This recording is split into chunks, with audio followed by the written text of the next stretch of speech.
Orders to prepare for overseas deployment reached the headquarters of the 1st Infantry Division in late April, 6 weeks after the first American combat troops landed in South Vietnam. We went on a monstrous train from Fort Riley to Oakland, California. We got on 3 ships and sailed to Vietnam. For a year, we had learned everything about the 1st Division and all its traditions. We had a tremendous amount of esprit de corps. Frank McCarthy, rifleman. By late October, the entire division had arrived in country. More than 15,000 troops, backed by the most sophisticated arsenal of weaponry the world had seen.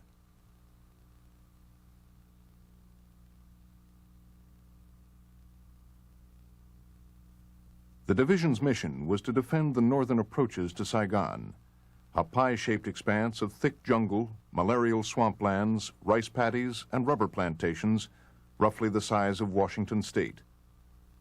They had been sent to protect the people of South Vietnam and to defeat a communist insurgency. But in a war without fronts, the line between friendlies and enemies was often unclear.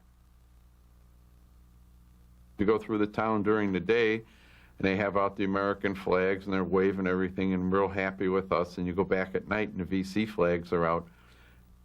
For the young American soldiers, average age 19 and a half, it was an alien world, at once hostile and alluring. Dear Mom, Vietnam has my feelings on a seesaw. This country is so beautiful. The farmers and their rice paddies with their water buffalo, the palm trees, birds, even the strange insects. For a fleeting moment, I wasn't in a war zone at all. Private First Class George Williams, 16th Infantry.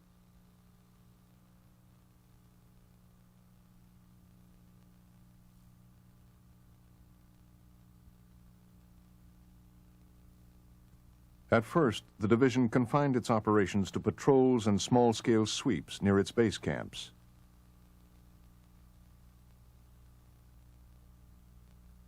But all that changed early in the year as the division plunged deep into the heart of Viet Cong territory along the axis of Highway 13, better known as Thunder Road.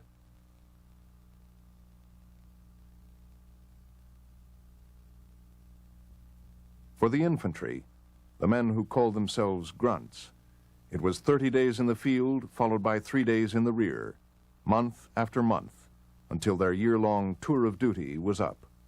99% of the time was walking through the jungle, sweating, burning up, or getting wet during the monsoons. That year seemed to get worse and worse. Never a rest. Never a moment's break. Frank McCarthy, rifleman. The relentless humping took its toll. In boredom, in fatigue, in the danger and terror that was always there. Booby traps, mines, snipers, ambushes. They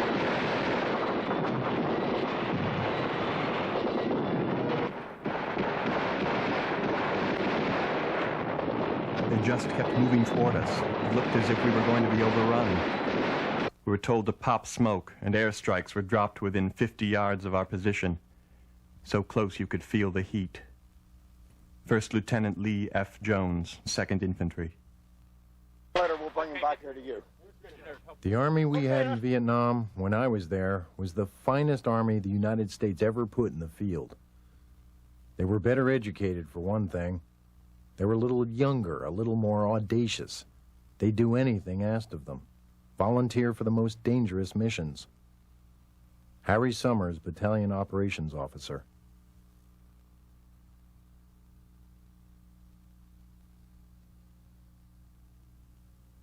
As the big unit war escalated, the American command decided to mount a massive multi-divisional drive into the Viet Cong stronghold known as the Iron Triangle.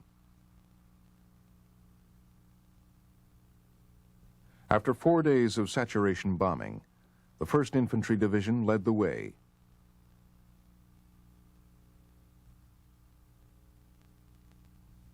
The main target of Operation Cedar Falls was the fortified village of Ben Suc, a communist base camp on the banks of the Saigon River. The Americans expected heavy resistance, but most of the enemy troops had fled. Beneath the hamlet, the division's tunnel rats found an elaborate complex of underground bunkers, workshops, and barracks. You'd go down a little rat hole and find equipment as good as anything we had. They really built a maze in there. This area was the base from which they operated against Saigon. So the idea was to clear the civilian population out and essentially make it unusable for Charlie. David Ross, medic. Operation Junction City, the largest of the war, kicked off in late February with a massive air assault by soldiers of the 173rd Airborne Brigade and the Big Red One. During the weeks that followed, the division clashed repeatedly with a crack 9th VC Division. This time, the Communists were unable to elude the tightening vice of the American attack.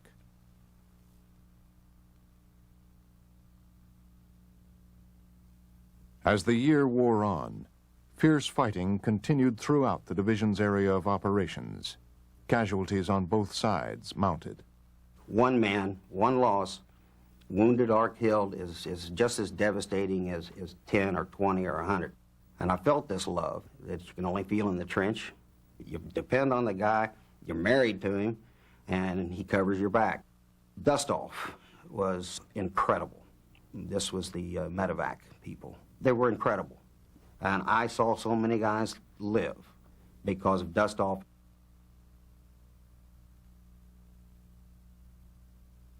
The biggest battle of the year took place in the fall at Loc Ninh near the Cambodian border. Communist forces suffered staggering losses, and the American command was quick to declare a major victory. General Westmoreland saw a light at the end of the tunnel. Then came Tet. In the midst of a tense Lunar New Year truce, the cities of South Vietnam exploded in violence. More than 80,000 communist troops launched a coordinated series of surprise attacks across the country.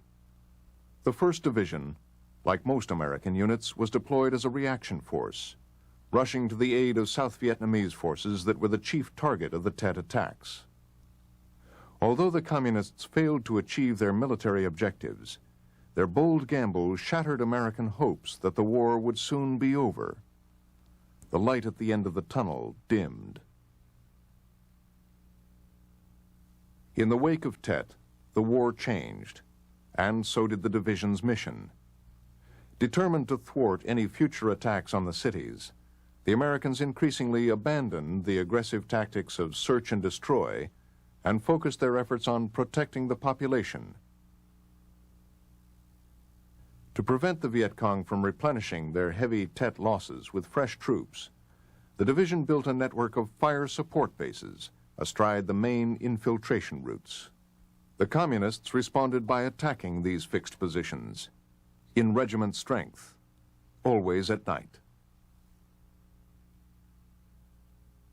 First came the mortars, then the sappers with their satchel charges, then the telltale sound of AK-47 fire, hundreds of invisible troops opening up, all at once, probing for weak points in the perimeter.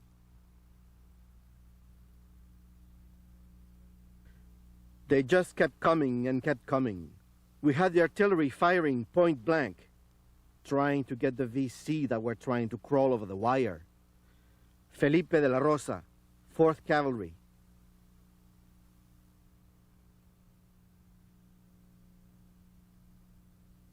In March 1969, the division fought a major battle with the NVA inside the Michelin rubber plantation.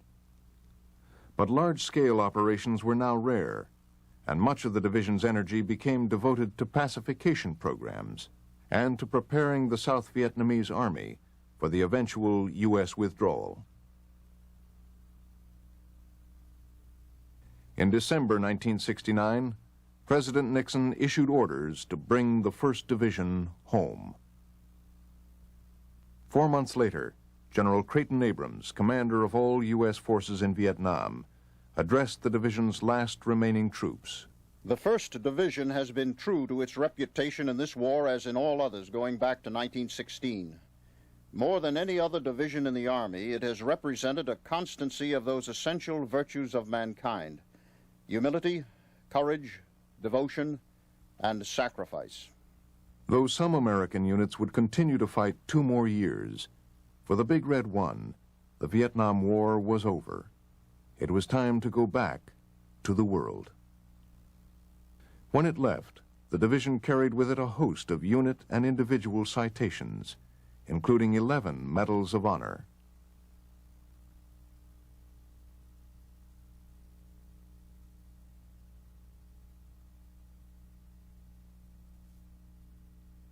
But this legacy of valor had been earned at enormous cost.